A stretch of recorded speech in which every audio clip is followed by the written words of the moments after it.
우리 신앙생활에 있어서 가장 큰 재산은 바로 믿음입니다. 왜냐하면 우리는 믿음으로 구원받고 믿음으로 천국 가기 때문입니다. 아멘. 근데 믿음은 또한 우리가 이 세상 살아갈 때 우리가 가지고 있는 가장 귀한 재산이 되는 것입니다. 아멘. 사실 우리 모두는 연약한 인생입니다. 그러나 우리가 믿음으로 영적인 무장을 할 때 우리는 세상 그 무엇도 이길 수가 있는 것입니다. 예컨대 여기 종이 한 장이 있다고 할 때 그 종이는 볼펜으로 찔러도 금방 찢어집니다. 그러나 그 얇은 종이를 철판에다가 턱 붙이면은 접착제로 튼튼하게 붙이면은 그 무엇으로도 종이를 찢을 수가 없는 거예요. 그래서 믿음이란 바로 그와 같습니다. 우리가 믿음으로 영적인 무장을 할 때 우리는 날마다 승리하는 삶을 살 수가 있는 것입니다. 아멘. 오늘 말씀은 이제 믿음에 관한 귀한 교훈을 우리에게 들려주고 있습니다. 인생 항로를 노져가다 보면은 이유 없는 풍랑을 만날 때가 있습니다. 사업을 하다 실패할 수도 있고 뜻하지 않은 사건과 사고를 만날 수도 있습니다. 그러나 우리가 분명히 기억해야 할 것은 우리 인생에 어떤 풍랑이 몰아닥친다 할지라도 거기엔 반드시 하나님의 선하신 뜻이 있다는 것입니다. 분명히 하나님께서 계획하신 바가 있다는 거예요. 모든 것이 합력하여 선을 이루시는 하나님께서 우리를 더 유익한 길로 인도하시기 위해서 때로는 우리 삶 가운데 우리가 원치 않는 풍랑을 허락하실 수도 있다는 믿음이 우리에게 있어야 합니다. 근데 어떤 사람은 이제 믿음을 잘못 이해합니다. 요즘 현대인에게 있어서 적극적이고 긍정적인 사고방식이 매우 유행이 되고 있습니다. 그러니까 나는 할 수 있다. 마치 이제 자기 암시적인, 자기 최면적인 그러한 것을 가리켜서 신앙이라고 얘기하는데 그것은 신앙이 아니라 신념입니다. 그럼 신념과 신앙의 차이는 무엇입니까? 신념은 그 대상이 없습니다. 그냥 막연하게 자신감으로 내가 할 수 있다라고 큰소리치는 것에 불과합니다. 대상이 없어요. 그러나 신앙은 분명한 대상이 있습니다. 바로 믿음의 주에 온전케 하시는 예수님, 내게 능력 주시는 예수님 안에서 내가 무엇인지 할 수 있다는 믿음입니다. 아멘. 또 어떤 사람들은 믿음을 이런 식으로 표현합니다. 우리가 버스를 타고 우리가 비행기를 타는 것은 버스 운전사를 믿고 비행기 조종사를 믿기 때문이 아닌가, 그게 믿음이 아닌가 얘기하는데 그것은 사실 믿음이 아니라 오히려 확률입니다. 비행기가 안전하게 잘 날아갈 것이라는 그런 생각이 있고 잘못해서 사고를 만나면 어떡하나 하는 그런 생각이 있는데 비행기가 안전하게 갈 확률이 비행기가 사고 만날 확률보다 훨씬 더 높기 때문에 우리가 아무 염려하지 않고 그냥 비행기를 타는 것이지 우리가 무슨 비행기 조종사를 믿어서 신뢰가 가니까 비행기를 타는 것이 아닙니다. 비행기 타기 전에 비행기 조종사의 경력을 다 살펴보고 이 사람의 비행 경력이 어떤가, 과거에 혹시 사고 만난 적은 없나, 이 사람 정신 상태는 건강한가, 모든 것을 다 따지고 나서 분석하고 나서 이 사람은 안전한 사람이다 라고 판단하고 비행기 타는 사람이 누가 있겠습니까? 그래서 믿음에는 분명한 대상이 있다는 것을 우리가 알아야 합니다. 그 믿음의 대상은 바로 믿음의 주여 온전케 하시는 예수 그리스도 한 분뿐인 줄로 믿습니다. 아멘. 오늘 우리는 본문 말씀을 통해서 인생의 시련의 바람이 몰아닥칠 때 우리가 어떤 자세로 대처하고 그것을 해석해야 하는가를 말씀해 주고 있습니다. 한 번은 예수님이 제자들과 함께 배를 타고 갈릴리 바다를 건너가고 계셨어요. 예수님이 매우 피곤하셔서 배 안에 누워서 눈을 감고 잠이 드셨어요. 근데 바로 그때였어요. 갑자기 갈릴리 바다 위에 거센 광풍이 몰아닥칩니다. 이 갈릴리 바다는 원래 이 지중해보다도 수면이 굉장히 낮은 바다예요. 그리고 주변은 아주 높은 산이 병풍처럼 둘러 있어요. 그리고 갈릴리 바다 북쪽에는 헐몬산이라고 아주 높은 산이에요. 사시사철 1년 내내 그 산 꼭대기에 흰 눈이 덮여 있는 그런 산이에요. 근데 이제 기압의 차이가 생겨서 바람이 생기면은 그 바람이 갈릴리 바다로 불어올 때가 있어요. 그럼 그 바람이 불어올 때 이 좁은 계곡을 높은 산 사이를 통과해서 바람이 오니까 그 바람이 강하고 급하고 아주 미친 듯한 속도가 붙게 되는 거예요. 그래서 이 갈릴리 바다에 때로는 아주 급하고 강한 광풍이 몰아닥칠 때가 있다는 것입니다. 그럼 이제 광풍이 몰아닥치면은 막 거센 풍랑이입니다. 그러면은 아무리 갈릴리 바다에서 잔뼈가 굵은 어부 출신인 예수님의 제자들도 속수무책이에요. 그 풍랑이 이 배를 때리면은 배가 침몰할 수도 있는 상황이에요. 그런 상황에 처했을 때 제자들은 어찌할 바를 몰랐어요. 그래서 주무시고 계신 예수님을 깨우면서 외쳤어요. 주여, 우리가 다 죽게 되었나이다. 그때 예수님께서 일어나셔서 그 풍랑과 바다를 향해서 이렇게 말씀하셨어요. 잠잠하라, 고요하라. 아멘. 그러니까 거짓말같이 풍랑과 바다가 잠잠해지더라는 거예요. 아멘. 그리고 나서 예수님은 뒤에 있는 제자들을 향하셨어요. 그리고 그 제자들에게 하시는 말씀이 너희 믿음이 어디 있느냐. 주여. 그러니까 너의 믿음이 어디 있는데 그 믿음을 사용하지 않고 왜 이렇게 두려웠더냐라는 그러한 책망의 말씀입니다. 바다의 물결을 야단치신 하나님은 그 제자들의 마음속에 일어난 동요를 보시고 제자들을 야단치신 것입니다. 제자들은 풍랑을 통해 기적을 체험했어요.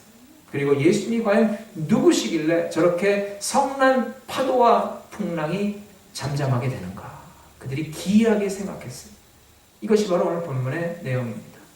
오늘 우리가 이 말씀을 통해서 인생의 거센 풍랑이 몰아닥칠 때 우리가 어떤 자세로 대처해야 하는가를 생각하며 은혜 나누시길 원합니다.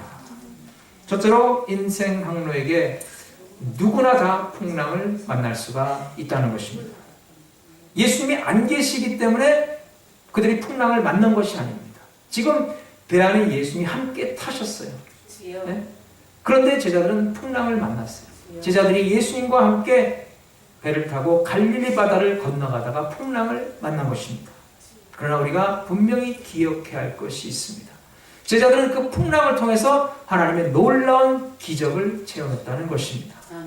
그 풍랑을 통해서 제자들은 예수님이야말로 진정한 하나님의 아들이시고 그리고 구원을 베푸실 전능자 구세주이심을 알게 되었다는 거예요. 아멘. 마찬가지로 우리가 인생의 항로를 노져가다 보면 뜻하지 않은 풍랑을 만날 때가 있습니다. 그러나 여러분, 우리가 분명히 기억해야 할 것은 그 풍랑 가운데서 우리는 놀라운 하나님의 은혜를 체험할 수가 있다는 것입니다. 그래서 우리가 인생의 항로에서 뜻하지 않은 풍랑을 만날 때 낙심하거나 좌절하거나 원망하지 말고 이 풍랑을 통해서 하나님은 나에게 어떤 은혜를 예비해 주셨는가를 우리가 기대할 수 있는 성도가 되어야 합니다. 아멘. 여러분, 공을 땅에 던집니다. 그러면 공이 땅에 부딪히고 다시 솟구쳐 오릅니다. 공을 세게 던지면 던질수록 그 공은 더 세게 솟구쳐 오르는 법이에요. 못을 망치로 때려서 벽에다 박습니다. 세게 치면 칠수록 못은 더 깊이 박히게 되어 있는 거예요. 마찬가지로 인생의 풍랑이 거세게 불어오면 불어올수록 우리의 믿음은 더 깊어지게 되는 줄로 믿습니다. 아멘. 학자 카프만 부인의 이야기가 있습니다.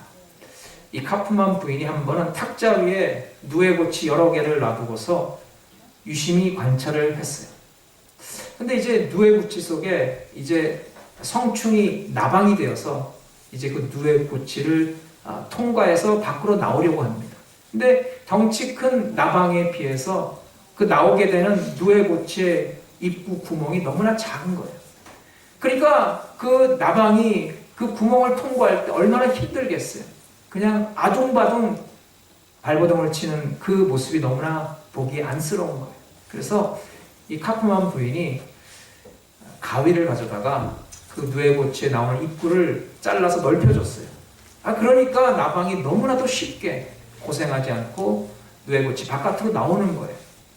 그걸 보면서 이 카프만 부인이 생각을 했어요. 야, 하나님께서 왜 하필이면 누에고치에 나오는 구멍을 저렇게 작게 만드셨을까? 크게 만드셨으면 누에고치에서 나방이 아무런 어려움 없이 잘 나올 수 있을 텐데 하나님이 정말 저렇게 지혜가 부족한 분인가? 그런 생각을 했어요. 근데 그때 놀라운 현상이 벌어집니다. 그 누에고치의 좁은 구멍을 정말 아둥바둥대며 정말 힘들게 통과해서 나온 나방은 날개에 힘이 있어요. 그래서 누에고치에서 나오자마자 뭐 하늘을 훨훨 날아다니는 거예요. 그런데 누에고치의 그 구멍을 가위로 잘라서 넓혀줘서 손쉽게 나온 나방은 날개에 힘이 없어요. 나오자마자 날지도 못하고 날개짓 몇 번 하다가 전부 앞으로 고꾸라지는 거예요. 그 카프만 부인이 야 이게 왜 이럴까?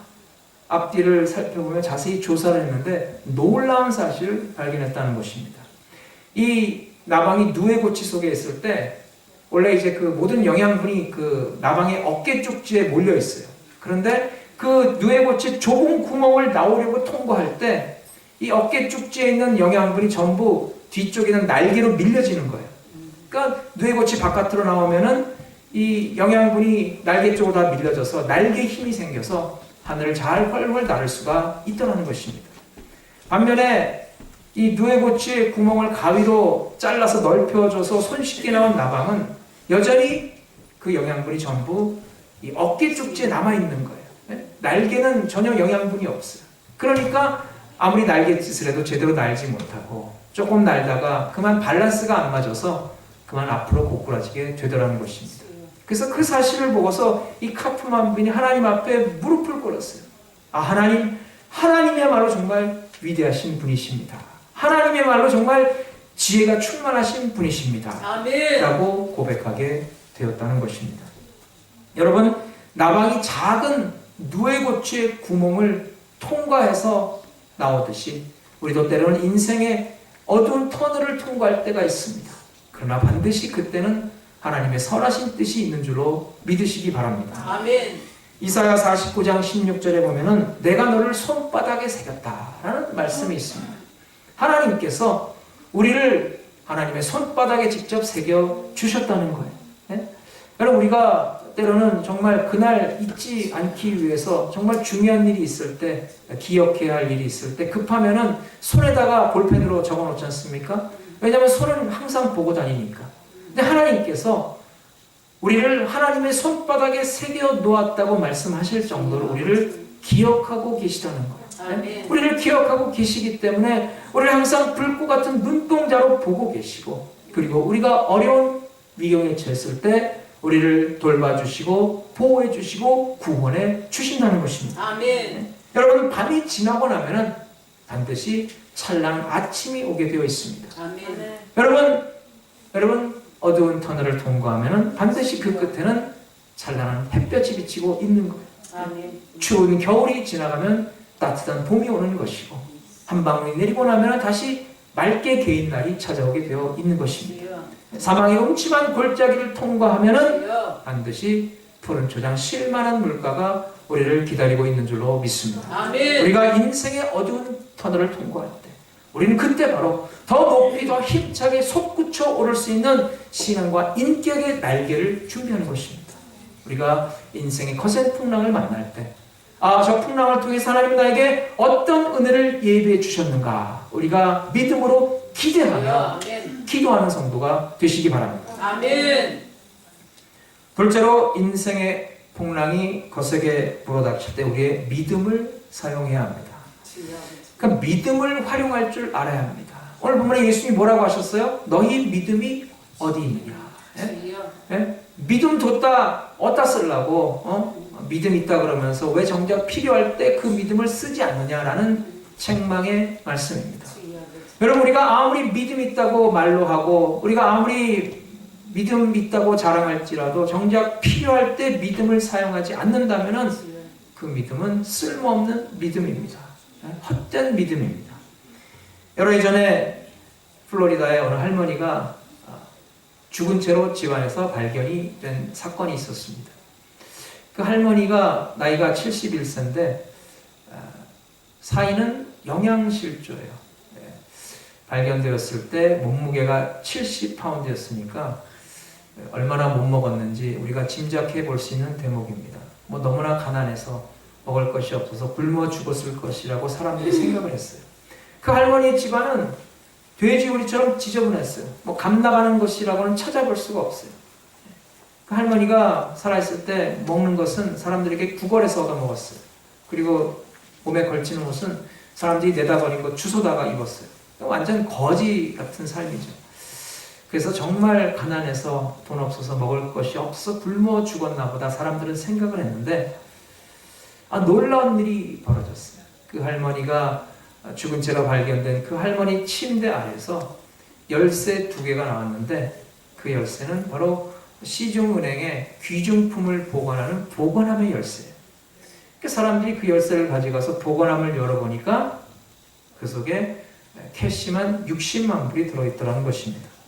그리고 금과 같은 귀금속과 증권까지 합치면 100만 불이 넘는 돈이에요. 근데 그렇게 많은 돈을 두고도 이 할머니는 먹지 못해 굶어 죽고 말았다는 것입니다. 여러분이 생각하기에 그 할머니는 부자입니까? 아니면은 거지입니까? 할머니가 돈이 많으니까 부자라고 생각되십니까? 돈이 많은데도 그것 쓰지도 못하고 굶어 죽었으니까 할머니가 거지입니까? 돈이 아무리 많아도 무슨 소용이 있겠어요? 필요할 때 쓰지 못한다면 그 돈이 무슨 의미가 있겠습니까? 마찬가지로 우리에게 믿음이 있다 할지라도 정작 필요할 때 그 믿음을 사용하지 못한다면 그 믿음이 무슨 의미가 있겠습니까? 그 믿음은 헛된 믿음이 될 수밖에 없다는 거예요. 성경에 보면 특별히 믿음을 잘 활용해서 예수님에게 칭찬받은 2사람이 나옵니다. 한 사람은 이제 마태복음 15장에 나오는 이제 가나안 여인입니다. 이 가나안 여인은 이방인으로서 예수님으로부터 큰 믿음을 가졌다고 칭찬받았어요. 그래서 한 번은 예수님이 제자들과 함께 길을 가시는데 이 가나안 여인이 예수님을 불렀어요. 다윗의 자손이여 나를 불쌍히 여기소서 내 딸이 흉측한 귀신이 들렸나이다. 예수님이 그 말을 들으시고 못 들은 척하고 계속 길을 가시는 거예요. 계속 소리를 지르니까 제자들이 예수님에게 말씀드렸어요. 주님, 저 여자가 너무 시끄럽게 소란을 피우니까 한번 돌아보소서. 그러니까 예수님이 하시는 말씀이 나는 이스라엘 집에 잃어버린 양 외에는 보냄을 받지 않았느니라. 실망스러운 말씀이죠. 그런데도 이 여자는 아랑곳하지 않고 이번엔 예수님 앞으로 달려와서 예수님께 매달렸어요. 그랬더니 예수님은 오히려 이런 말씀을 하시는 거예요. 자녀의 떡을 취하여 개에게 던지는 것이 마땅하지 아니하니라. 어떻게 보면 그 여인에게 정말 모욕적인 말이에요. 이방인이라고 그를 개라고 했다는 거예요.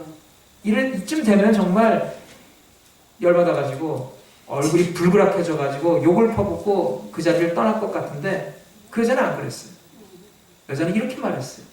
주님, 개도 주인 상에서 떨어지는 부스러기는 먹습니다. 그러니까 먹다 나면 부스러기라도 달라는 거예요. 그러니까 예수님께서 그 여인을 보시고 기뻐하시면서 칭찬하셨어요. 여인아, 너의 믿음이 정말 크도다. 네 믿음대로 될지라. 아멘. 그 즉시 바로 그의 딸이 병고침을 받았다는 것입니다. 아멘. 그 여인은 그렇게 큰 믿음을 가졌다고 칭찬받았어요. 또 한 사람이 이제 마태복음 8장에 나오는 가버나움의 백부장입니다. 그 백부장에게 여러 명의 종이 있었는데 그 중에 한 명이 큰 병이 걸렸어요. 그래서 이 백부장이 예수님에 대한 소문을 듣고 예수님 앞에 나와서 자신의 종의 병을 고쳐달라고 그랬어요. 그러니까 예수님께서 알았다고 제자들과 함께 이제 백부장의 집으로 가겠다고 하셨어요.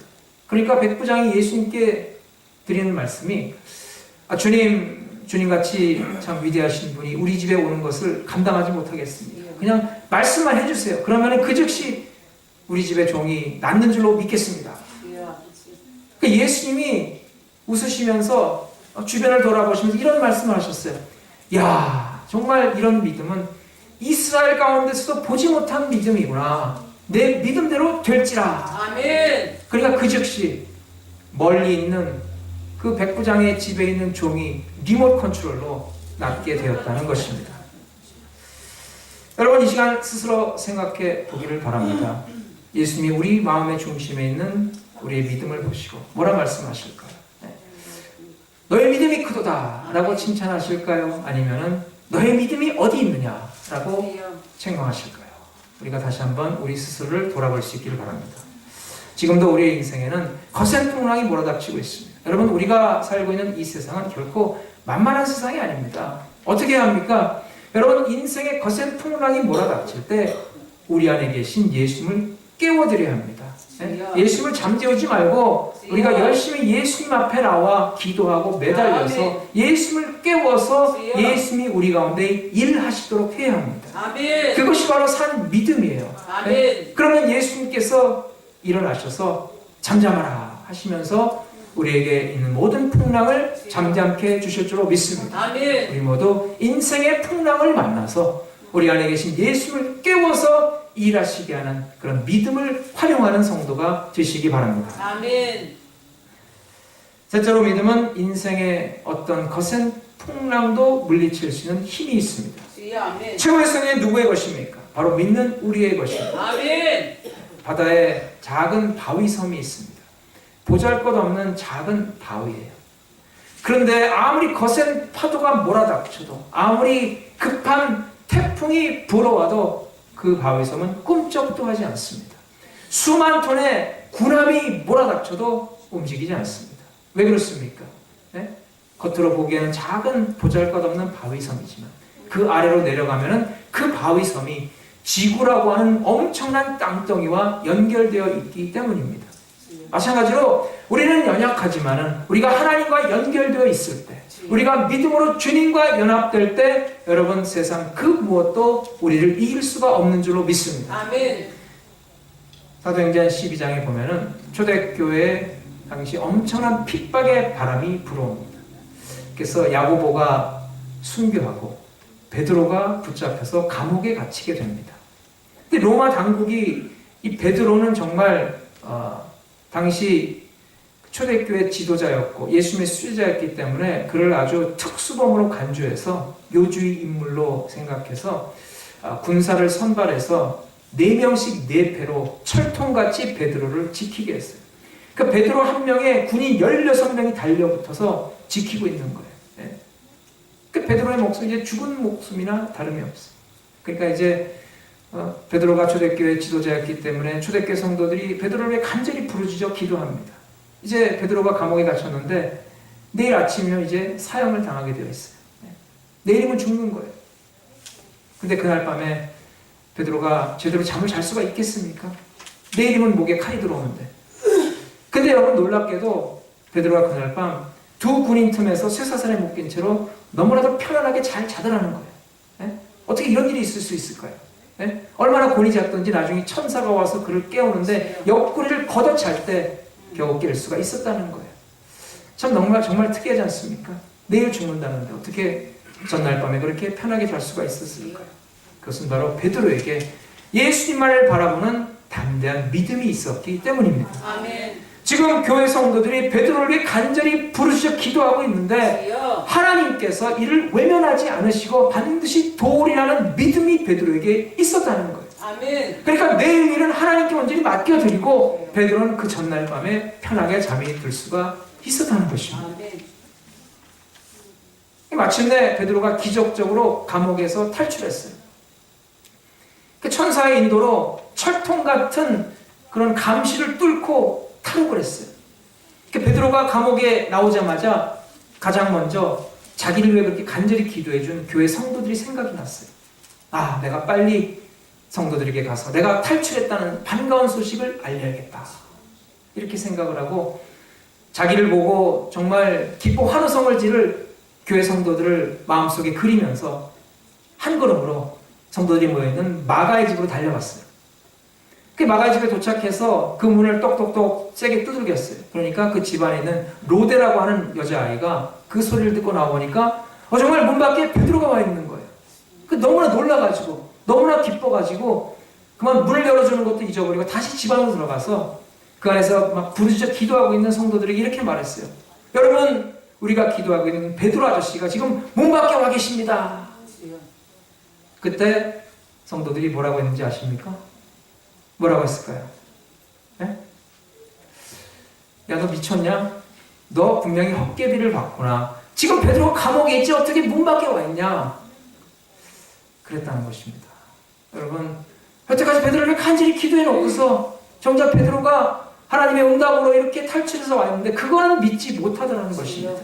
이게 얼마나 안타까운 일입니까? 지금까지 하나님께 간절히 기도했지만 정작 하나님께서 그 기도를 들으시리라는 믿음이 그들에게 없었다는 것입니다. 사랑하는 여러분, 이게 혹시나 우리의 믿음의 모습은 아닙니까? 우리가 말로는 믿는다고 하지만은 정작 우리 마음속에 실제적인 믿음이 부족하진 않습니까? 입으로는 믿습니다 라고 소리 지르는데 정작 그 마음속에 실제적인 믿음이 없다면은 그것은 결코 살아있는 믿음을 할 수가 없는 것입니다. 여러분, 우리 생활 속에 살아 역사는 믿음이 우리에게 있어야 합니다. 아멘. 입으로만 외치는 믿음이 아니라 우리 마음속에 중심으로 믿는 믿음이 있어야 합니다. 아멘. 왜냐하면 주님은 우리의 중심을 보시기 때문에. 네? 여러분, 근데 세상 사람들은 겉으로 드러나는 것만을 중요시하고 외모만을 보고 모든 것을 판단하려고 합니다. 이런 얘기가 있어요. 어떤 중년의 부인이 성형수술을 굉장히 많이 했는데 성형수술을 계속 하다 보니까 어느새 보니까 자기 목 근처에 구멍이 하나 있는 거예요. 목 안에 구멍이 있길래 이게 어떻게 된 건가 하고 깜짝 놀라가지고 자초지종을 조사해 봤더니 그동안 이 여자가 이제 자기 몸에 주름이 많아가지고 계속 그것을 피는 수술을 했는데 밑에서 이제 살을 이제 땡겨다가 붙이고 팽팽하게 만들려고 땡겨다 붙이고 하니까 어느새 배꼽이 목에까지 올라온 거예요. 근데 그것은 이제 그냥 우스갯소리 하는 얘기고 우리 신앙인은 외모로 살지 않습니다. 그 중심에 있는 믿음으로 사는 것입니다. 아멘. 오직 의인은 믿음으로 말미암아 살리라. 아멘. 여러분 우리에게 있는 믿음으로 우리는 세상을 능히 이길 수가 있습니다. 그러므로 우리 인생에 어떤 풍랑이 몰아닥친다 할지라도 믿음을 사용해서 이겨나가시기를 바랍니다. 아멘. 시골에서 강물을 건널 때 우리가 어떻게 하면 안전하게 건널 수가 있습니까? 건너기 전에 바로 멀리 있는 움직이지 않는 바위나 나무에 우리의 시선을 고정해야 합니다. 그러니까 그것만을 바라보고 조심조심 걸어갈 때 우리는 강을 안전하게 건널 수가 있는 것입니다. 그렇지 않고 자꾸 밑을 바라보고 딴 데 한눈을 팔면은 그 밑에 거센 물살을 볼 때 어질어질해집니다. 그러다가 결국은 균형을 잃고 쓰러질 수가 있다는 것입니다.